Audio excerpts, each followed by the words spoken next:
Fallout continues from an ATF operation known as Fast and Furious. Under the program, ATF agents in Phoenix sold about 2,000 weapons to so-called straw buyers, hoping to trace the weapons back to the Mexican drug cartels. You know, the guys that are chopping heads off, killing people left and right. Yeah, those are the arms that were sold to them. But the plan backfired. Last December, Border Agent Brian Terry killed in a shootout. There you see him, guns found at the scene, linked to the ATF operation. Last week, California Representative Darrell Issa demanded answers from the Justice Department.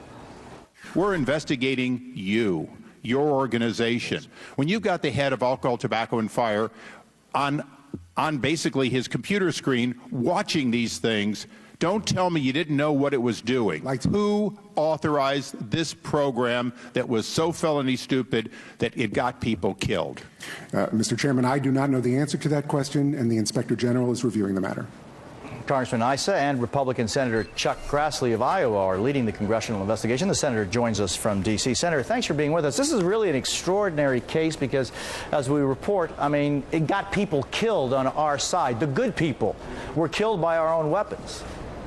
Jose, the sad part of it is they had people at the grassroots of the organization, as well as some of these gun dealers that were cooperating with the federal government in this process, warned that something bad would happen.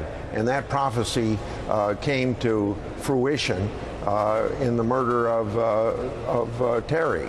And so, you know, they had plenty of warning about this from people that knew what was going on.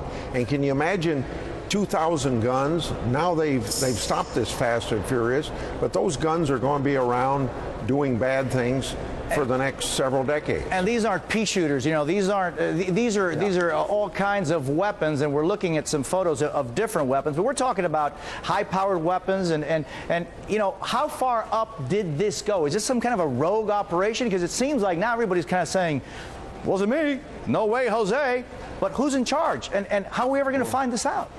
Well, Jose, in my testimony before ISA's committee last week, I spoke about at least one meeting that included people other than the highest levels of ATF. And so other people knew about this. Now, who made the decision, when the decision was made, that's what Congressman Issa and I are trying to find out. I'm being stonewalled because I'm in the minority. In the case of Issa, he's got subpoena power because he's in the majority. So one way or the other, I think we're going to get the information. But basically, I first wrote to the Attorney General on January the 21st, handed him a copy of that letter on January 31st, and maybe 2 months later, or 3 months later, he was saying that he had just recently learned about it.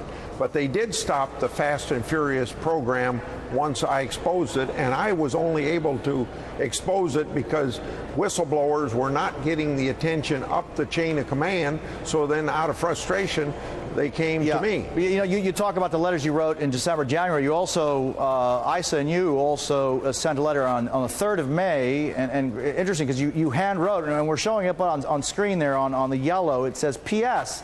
You should check to see if you're getting accurate information from your staff. You might be ill-served. Yeah.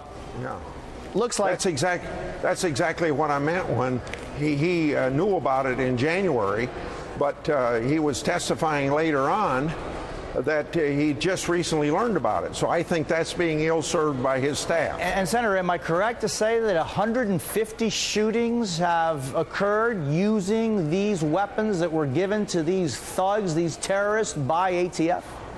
Well, you're probably right. I don't have that figure in my mind, but I know that on both sides of the border, these guns have been used in a lot of crime, and probably crime not just related to the drug trafficking. So on this issue, before we go on to 212 and the general election, what do you want happen on this case?